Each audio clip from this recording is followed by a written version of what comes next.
자, 오늘 이야기는 이제 게하시 이야기를 좀 하겠습니다. 이런 사건들이 그저 한 사람의 부도덕성을 드러내기 위한 이야기 장치일까? 그렇지 않습니다.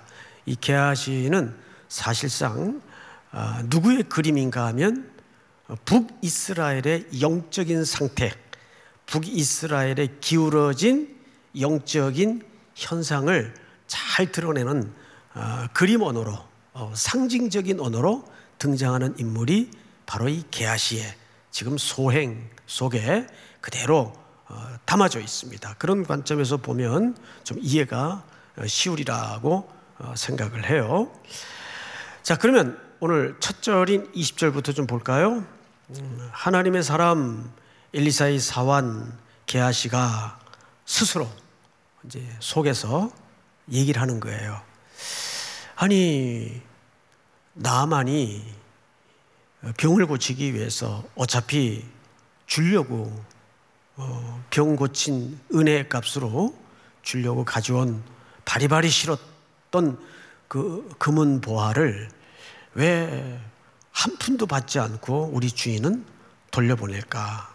이건 좀 정의롭지 못하다, 이런 생각을 했던 것 같아요. 그래서 여기 뭐까지 들먹거리는가 봤더니 20절 하반절에 보면 여호와께서 살아계심을 두고 맹세하노니 내가 그를 쫓아가서 무엇이든지 그에게서 받으리라 하고. 자, 여러분, 우선 여기서 게하시라는 종을 위한 변명을 조금 하고 들어갈 필요가 있습니다. 게하시가 왜 주인인 엘리사의 의중과는 이렇게 전혀 다른 행동을 취할 수 있었을까? 과연 여기에는 타당한 어떤 정당성은 없는가? 사실은 정당성이 없지 않습니다. 왜냐하면 게하시는 이런 생각을 했던 것 같아요. 여호와께 맹세한다는 표현으로 봐서 조국 북이스라엘에 대한 어떤 애국심이 일어난 겁니다. 그 애국심의 근저에는 이런 생각이 들은 거예요. 아니, 우리 주인 엘리사도 그렇지, 아람의 군대 장관이고 저 물건은 아람의 소유이지만 사실은 전부 우리나라에서 수탈해가고 빼앗아 갔던 것들로 치자면 저건 아무것도 아닌데 얼마나 우리나라를 때마다 침공해서 그 없는 백성들 궁궐의 금은보화를 다 실어서 수탈해 갔는데 그걸 한 푼도 되돌려받지 못하고 돌려보내? 이건 말이 안 되지. 그래서 그는 도둑질하면서 여호와께 두고 맹세한다, 이런 표현을 쓸 수가 없어요. 그래서 그는 그런 애국심이 밑바닥에 깔려 있었던 겁니다. 단순한 탐심이나 도둑질하고 싶은 마음이 일어나서 이런 표현을 했던 것이 아니에요. 그런데 여기 더 무서운 게 있어요. 그 애국심을 빙자해서 사실은 개인적인 욕망을 채우고 싶었던 겁니다. 정말 이 게하시의 표현대로 여호와께 두고 맹세한다 할 정도로 조국 북이스라엘을 생각했다면 그는 개인적으로 이것을 착복하거나 감추어서는 안 되죠. 근데 24절을 보면 어떡합니까? 언덕에 이르러서는 게하시가 그 물건을 두 사환의 손에서 받아 어디에 감추고? 집에 감추고.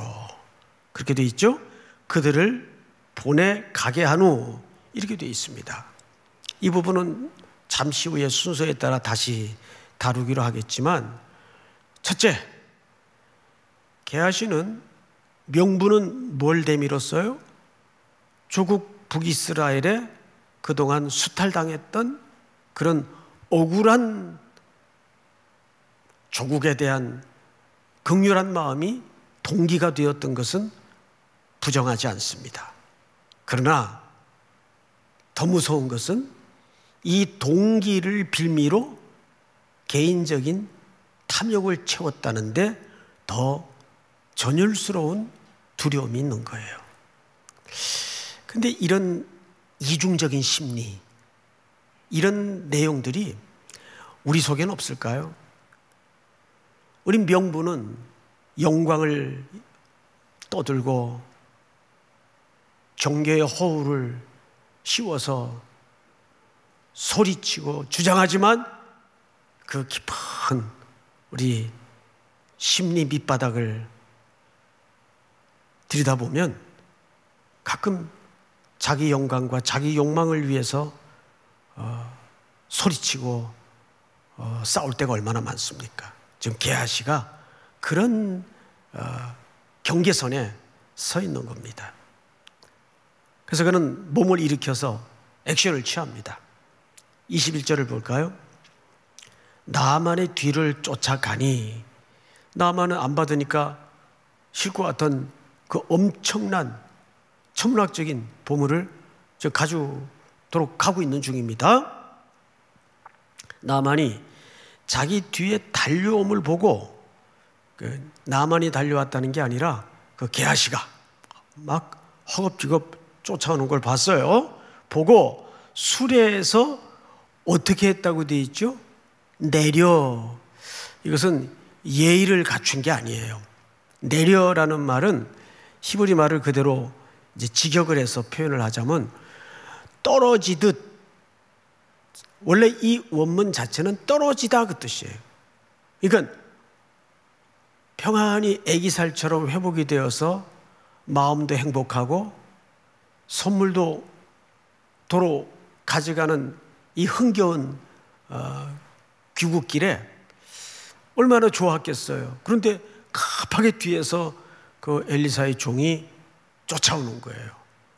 그래서 이게 뭐가 잘못됐나 하고 걱정이 된 나머지 굴러 떨어지듯 내린 거예요. 내려서 첫 번째 물었던 질문이 뭐죠?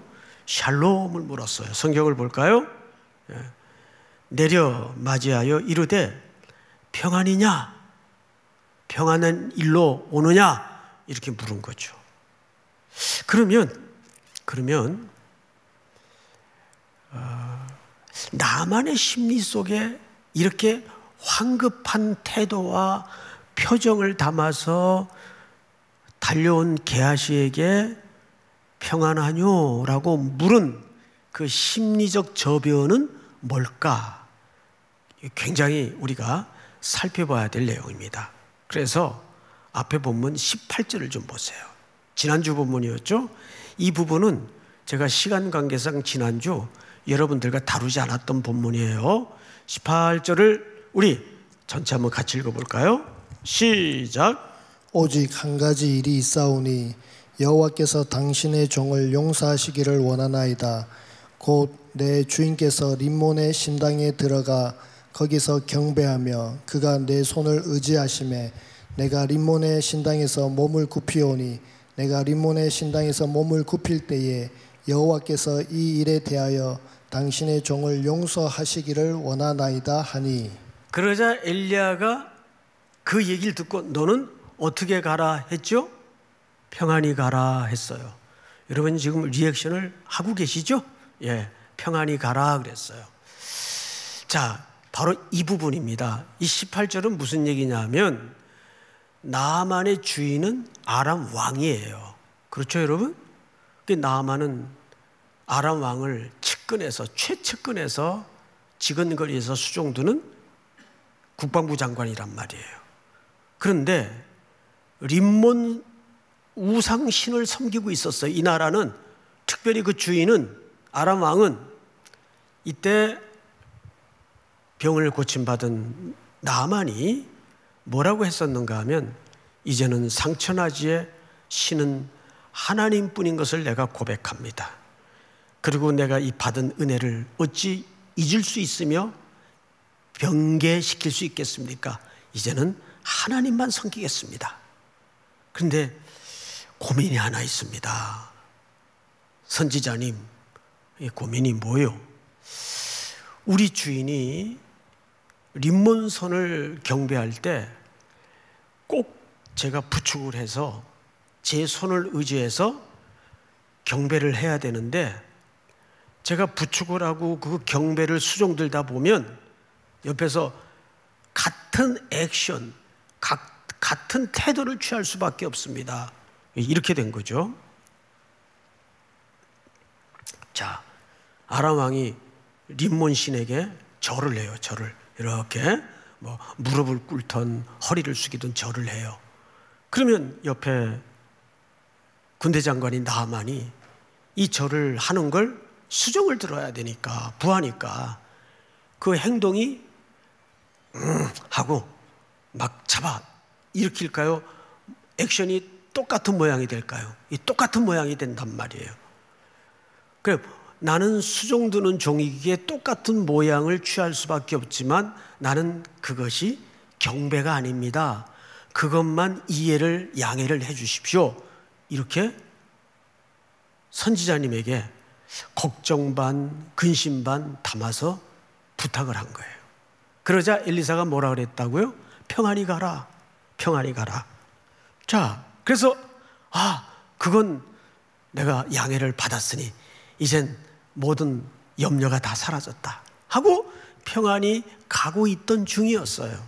이해가 되죠, 여러분? 예, 끄덕거리고 계시는 걸로 믿습니다. 예. 그런데 가고 있는데 뒤에서 허겁지겁 게하시라는 종이 쫓아오니까 이것도 그건 아무리 생각해도 안 되겠다, 이렇게 도로 취소를 하는 건가? 그래서 평안이뇨? 물은 거예요. 그래서 평안합니다. 다른 일로 왔습니다. 자, 그럼 다른 일이 뭔가? 게하시가 쫓아온 진짜 속내, 그거를 한번 보자고요.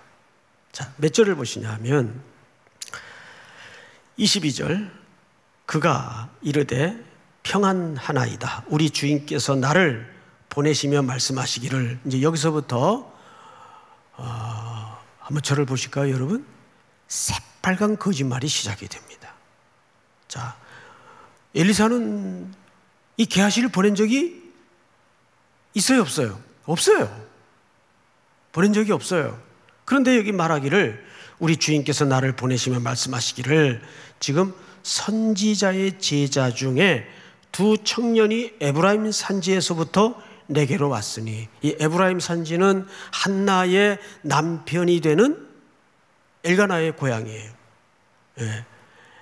에브라임 산지 라마다임 소빔에 엘가나라 하는 자가 있었으니, 이게 사무엘상 1장에 나오는 지명이죠. 자, 거기 두 청년이 에브라임 산지에서부터 왔대요.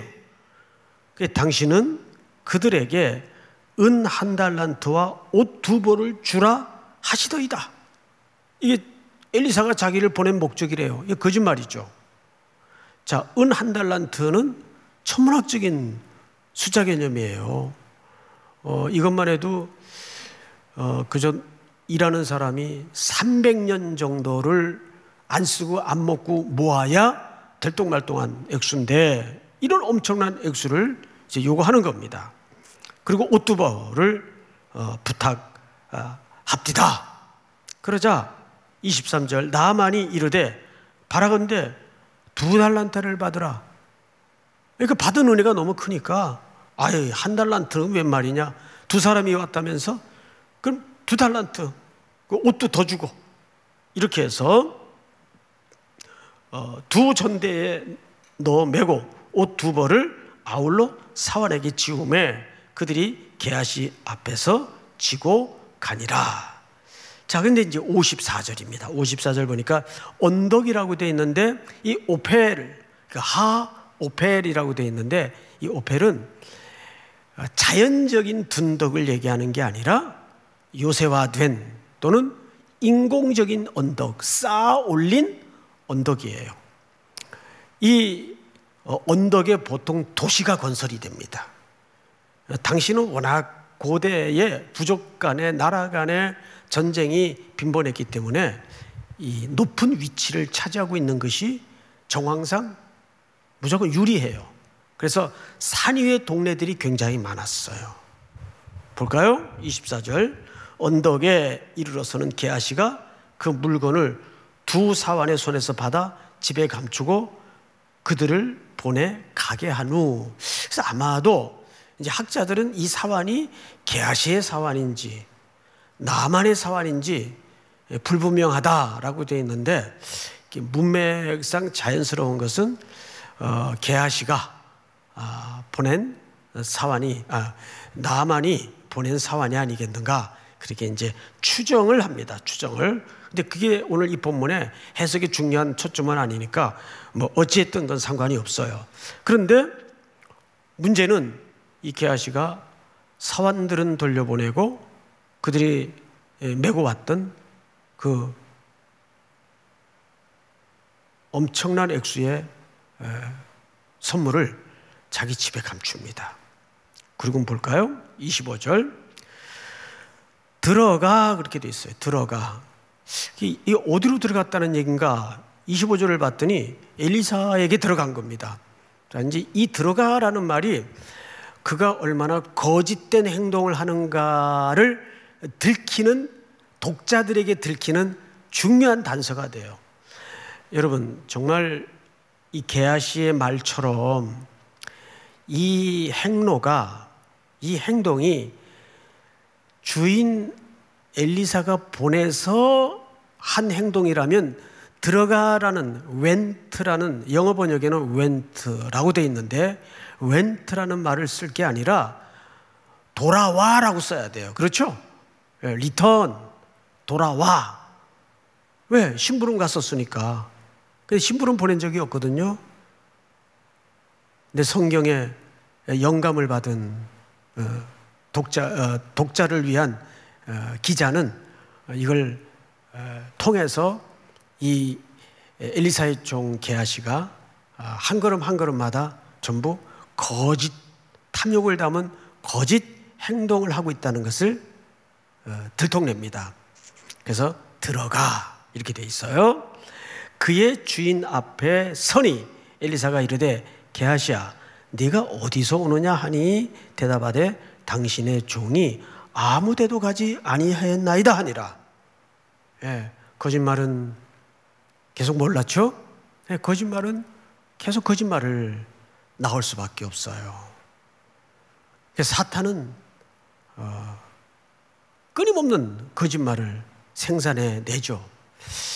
이 세상의 구조도 보면 사탄이 역사를 한단 말이에요. 여러분, 그 사실을 믿으세요? 그래서 항상 우리로 하여금 제일 속이는 일이 뭐냐면 진실과 진리를 감추도록 만들어요. 그래서 허망한 것, 불필요한 것들을 중요한 것처럼 여기게 만듭니다. 이게 세상의 이치예요. 여러분들이 사람의 말이나 되어지는 일들을 가만히 진단을 해보면 그 결말을 보면 알 수 있어요. 이 동기가 얼마나 거짓됐느냐에 따라서 결과가 그대로 보응의 질서를 따라 열매 맺도록 되어 있습니다. 근데 이 게하시도 거짓말을 한번 해놓으니까 계속 걸음마다 거짓말을 생산해냅니다. 자, 그 끝을 보십시다. 아무데도 가지 않았습니다. 26절. 여러분 한번 같이 읽어볼까요? 우리 성도님들 다 같이 시작. 엘리사가 이르되 한 사람이 수레에서 내려 너를 맞이할 때에 내 마음이 함께 가지 아니하였느냐. 지금이 어찌 은을 받으며 옷을 받으며 감람원이나 포도원이나 양이나 소나 남종이나 여종을 받을 때이냐. 예, 여러분 여기에서 우리는 두 가지를 눈여겨 주목해 볼 필요가 있습니다. 첫째는 전반부를 보세요. 엘리사가 이르되 한 사람이 수레에서 내려 너를 맞이할 때, 이렇게 돼 있죠. 그리고 내 마음이 함께 가지 아니하였느냐. 여기 내 마음은 누구의 마음을 엘리사가 지금 말하는 거죠? 네, 자신의 마음이에요. 여러분 2, 3주 이 엘리사의 스토리를 통해서 계속 강조했던 게 뭡니까? 지금 엘리사는 북이스라엘의 영적인 간음자예요. 영적인 상징적 존재란 말이에요. 그래서 그는 성 위에, 그러니까 집 벽 위에 그의 방을 꾸며서 거기에 거주함으로써 그 자체를 뭘로 상징화했다고요? 움직이는 성전. 게하시는 지금 그걸 잊어버렸어요. 내 마음이 너와 함께 가지 않았느냐? 네가 하나님의 사람, 아니 하나님의 성전, 아니 하나님의 임재를 생각하지 않았느냐? 그 얘기를 이렇게 묻고 있는 겁니다. 내가 하나님의 말씀을 너희들에게 가르치고 내가 하나님의 임재를 여러 군데서 상징적으로 가르쳤건만 내 마음이 너와 함께 가지 아니하더냐? 여러분, 이것이 임마누엘의 임재를 경험하는 삶이에요. 우리 늘 하나님 앞에서 입버릇처럼 얘기하지 않습니까? 그리고 기도도 그렇게 하고. 그런데 제일 중요한 것이 뭐냐면 우리가 어디에서 어떤 모양의 태도로 삶을 살든 하나님의 임재를 경험하는 태도는 모든 것을 결정합니다. 즉 하나님이 시퍼렇게 살아계셔서 우리 교회가 자주 하는 표현처럼 지금 나와 함께 계세요. 이 감각을 가지고 있다면 우리가 그때 그 말을, 그때 그 결정을, 그때 그 행동을 그렇게 할 수 있었을까?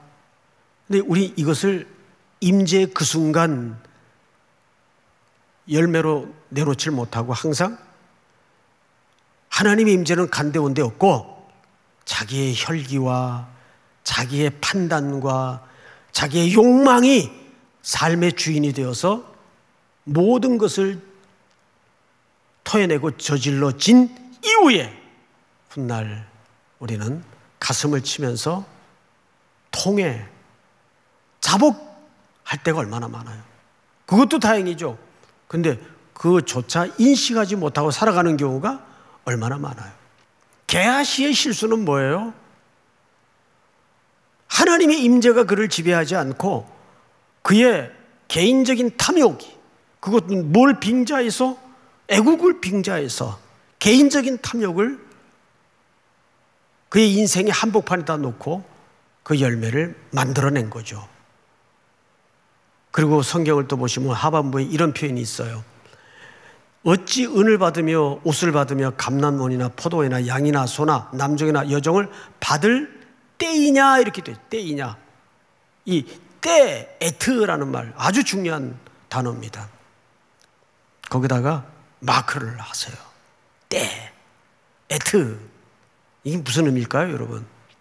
이 사소해 보이는 표현 하나가 왜 중요할까요? 여러분, 이때는 사실 지금 이스라엘의 이 비상한 상황에 이게 적절한 행동이냐, 이게 적실한 행동이냐, 항상 우리가 그걸 깜빡깜빡 잊어버리고 산단 말이에요. 우리 보통 말 습관에도 그렇게 표현을 왕왕하죠. 지금 어느 때인데, 때라는 그런 의미입니다. 지금 어느 때인데, 때. 지금 어느 때냐? 엘리사가 그런 질책을 종에게 하고 있는 거죠. 그러니까 게하시는 지금 두 가지 일상에서 무너진 거예요. 분별에서 무너지고 탐욕이 지배되는 그 영적인 상태를 옳게 다스리지 못했던 거죠. 결과 어떻게 됐을까요? 성경을 보십시다. 그러므로 나아만의 나병이 내게 들어 내 자손에게 미쳐 영원토록 이르리라. 이것은 율법에 나오는, 레위기에 나오는 처벌이죠. 3, 4대까지 이르리라. 여러분 3, 4대라는 표현이 왜 처벌 규정으로 나오냐 하면 당시 히브리 공동체의 가족 구성 삶의 구조가 3, 4대가 모여 살았어요. 그리고 실질적으로 3, 4대 처벌을 받으면 그 집안은 그냥 끝나는 거예요. 자손을 잇고 말고 할 것도 없어요. 하나님의 축복은 천대에 이르는 것이 맞지만 처벌은 그냥 대충 3대면 끝나요. 4대까지 갈 것도 없어요. 더 놀라운 것은 뭐냐면 나병이 네게 들어 이렇게 돼 있어요. 그러면 처음에 어떻게 시작을 했죠? 나만의 나병이 깨끗이 고침받는 걸로 시작을 해서 그 나병이 지금 누구에게로 옮겨졌습니까? 예, 게하시에게로 옮겨져요. 나만은 이방 군대 장관으로서 우상을 섬기던 사람이었는데 그는 나병이 고침받고 어린아이 살처럼 깨끗이 치유되어서 회복이 되어 돌아갔어요. 그런데 그 사람을 고쳐줬던 엘리사의 종 게하시는 건강했던 사람인데 영적으로 무너지니까 육체의 나병이 되어서, 근데 혹 그 독자들 가운데는 성경을 읽다가 이 나병이라는 이 병을 우리 자주 만나잖아요. 근데 나병이 진짜 무서운 게 뭔지 아세요?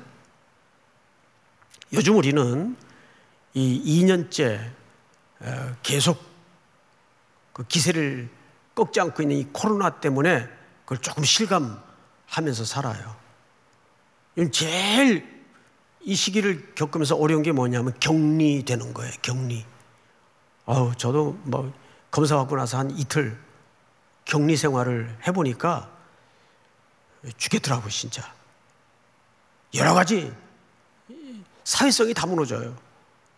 막 짜증 폭발에, 막 분노에, 이런 게 진짜 올 것 같더라고요. 그런데 이 격리는 전염이 되어서 격리를 하는 게 아니에요, 사실은. 이 격리는 하나님께로부터 떨어져 나간다라는 개념이에요. 공동체에서 떼잖아요. 공동체에서 뽑아내서 그냥 따로 격리를 시키잖아요. 이 공동체는 하나님의 백성 공동체거든요. 그러니까 격리의 무서운 점은 뭐냐 하면 하나님께로부터 떨어져 나간다는 영적인 메시지 때문에 격리가 무서운 거예요. 그리고 그의 몸은 어떻게 되는가 한번 볼까요? 나병이 발하여 눈같이 되었더라. 눈같이 되었다는 말은 이게 각질이 전신에 일어나서 막 부스러기가 떨어지고 몸이 그렇게 된 거예요. 처참해진 거죠. 한 사람은 이런 상태에 왔다가 믿음을 가지고 은혜를 입어 어린아이 살처럼 완치가 되어서 돌아가고, 이 게하시는 건강했던 사람이 영적으로 무너지자 이렇게 나병이 이동이 되어서 영육간의 환자가 되고 격리가 됩니다. 자, 그러면 진짜 이 사건이 뭘 말하고 싶은가? 그게 여러분 중요하겠죠. 왜 나만이 그 수레에다가 어마어마한 천문학적인 은근보화를 싣고 왔을 때 병을 고쳤으면 거기에 대한 사례를 엘리사는 받지 않았을까요? 그 원부터 우리가 알지 않으면 이 게하시의 행동이 얼마나 이 강아지 같은 행동인지 금방, 그래서 게하시인가? 그건 잘 모르겠어요. 어쨌든 예? 이게 얼마나 얼토당토하는 행동인지를 금방 알 수 있어요. 여러분, 나만이 왔을 때 엘리사가 한 특이한 행동 중에 두 가지가 있어요. 면전을 보이지 않았어요. 왜? 그 초점은 이 사람을 온전히 하나님의 능력으로 은혜로 고침으로써 아람 왕이 하나님이 신 중에 유일한 신임을 알도록 하기 위해서입니다. 그게 목적이에요. 그래서 대가를 받지 않는 거예요. 그러고 나서 대가를 받았다면 그냥 하나님은 여러 그들이 섬기던 신 중에 그저 그 잡신들하고 다를 게 없어지는 거예요. 신 중에 그냥 또 하나의 신일 뿐인 거죠. 그러나 엘리사는 받지 않음으로써 모든 신 중의 신, 유일한 신은 하나님 한 분이시고 이방을 넘어서 열방이 그 신은, 참된 신은 여호와 하나님임을 가르쳐주고 선포하기 위해서. 그런데 게하시가 돌아가던 나만을 뒤쫓아가서 은금을 받았다는 것은 무슨 뜻이죠? 은혜를 값으로 매긴 겁니다. 무서운 죄죠. 은혜를 값으로 환산한 거예요. 이거는 우상숭배보다 더 무서운 죄를 저지른 거예요. 근데 서두에 제가 뭐라 그랬어요? 이 게하시는 누구의 그림이라고요? 그 시대에 조국 이스라엘의 영적인 상태를 그대로 반영한 겁니다. 어떻습니까? 요즘 주일 낮설교를 통해서 제가 참 은혜를 받았던 그 부분이 뭐냐 하면 예수님께서 제자들의 질문에 이렇게 대답을 한 거예요. 누가 천국에서 큰 자가 되겠습니까? 그 이미 자기들은 들어가 있어. 벌써 질문 자체가 이게 얼마나 말도 안 되는 질문이에요. 자기네들은 천국에 안 들어갈 거라고 꿈에도 생각을 안 하고 전제가 이미 들어가 있어요. 그러고 나서 누가 큰 자가 되겠습니까? 누가 예수님 오른편에 앉고 누가 예수님 왼편에 앉겠습니까? 그 질문을 한 거예요. 그래서 예수님이 두 가지 대답했어요. 어린아이와 같지 않으면. 또 하나는 이 어린아이들처럼 자기를 낮추는 자. 이 겸손이 아니라 그랬죠? 이 겸손이 아니라 자기 자신을 그렇게 낮은 자리에 밀어넣을 수 있는 그 자기를 그렇게 취급할 수 있는 자, 여길 수 있는 자, 무가치한 자로 자기를 낮출 수 있는 자, 자기를 그렇게 알고 있는 자, 그 자가 자격이 있다는 거예요. 그래서 하나님은 우리 인생길의 여정에 크고 작은 수많은 돌멩이들, 거침돌들, 인생의 풍우, 대작을 시킬 때 그 정확한 마지막 목적지는 은혜를 가르치는 거예요. 은혜. 이게 왜 은혜인지를 아느냐? 그걸 가르치는 건데 그 은혜를 돈으로 바꿔버렸어요. 이 얼마나 무서운 죄예요. 왜 사도행전에서는 사도들이 뭐라 그래요? 내게 은금은 없지만 나사렛 예수의 이름으로 일어나 걸어라.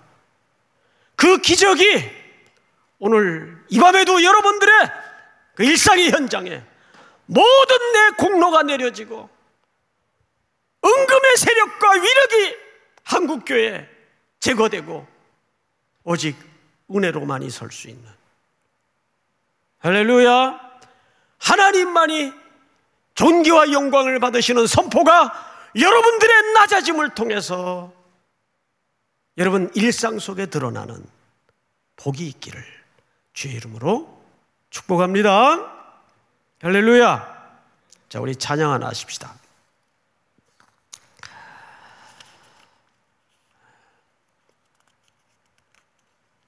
찬양이 제가 악보를 갖고 왔는데 주는 완전합니다.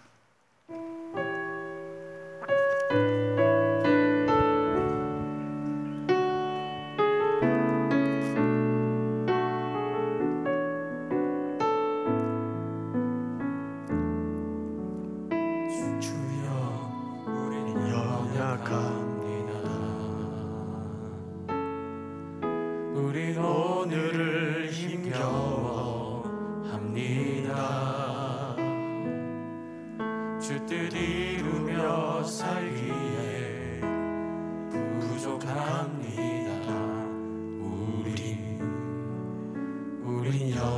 나아갑니다. 주여 우린 넘어집니다. 주여 우린 넘어집니다. 오늘 하루도 실수합니다. 주의 긍휼을 구하는 죄인입니다. 주만 바라봅니다. 주만 바라봅니다. 한없는 주님의 은혜 온 세상 위에 넘칩니다. 온 세상 위에 넘칩니다. 가릴 수 없는 주 영광 온 땅 위에 충만합니다.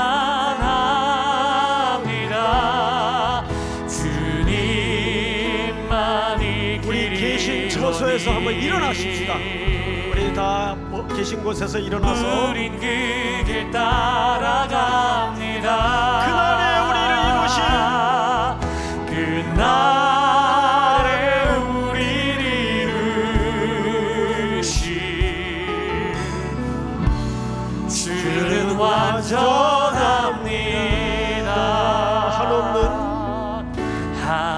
한없는 주님의 은혜 온 세상 위에 넘칩니다. 온 세상 여전히 위에 주의 존귀와 영광은 온 넘칩니다. 땅에 가득한 줄을 우리가 찬양합니다. 우리가 믿습니다. 우리가 선포합니다. 주 영광 온 땅 위에 충만합니다.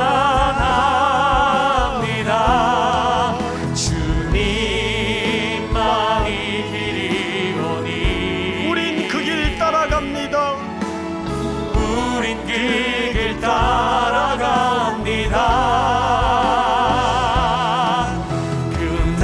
그날에 우리를 이루신 주는 완전합니다. 우리 다시 한번 후렴만 한없는 주님의 은혜 한없는 세상에 넘치는 줄을 우리가 찬양합니다. 온 세상 위에 넘칩니다. 가릴 수 없는 주 영광 온 땅 위에 충만합니다. 주님만이 길이심을 믿습니다. 우리로 그 길을 따라가게 하여 주시옵소서. 우린 그 길 따라갑니다. 그 영광스러운 날에 우리를 이루신 주님은 완전하십니다.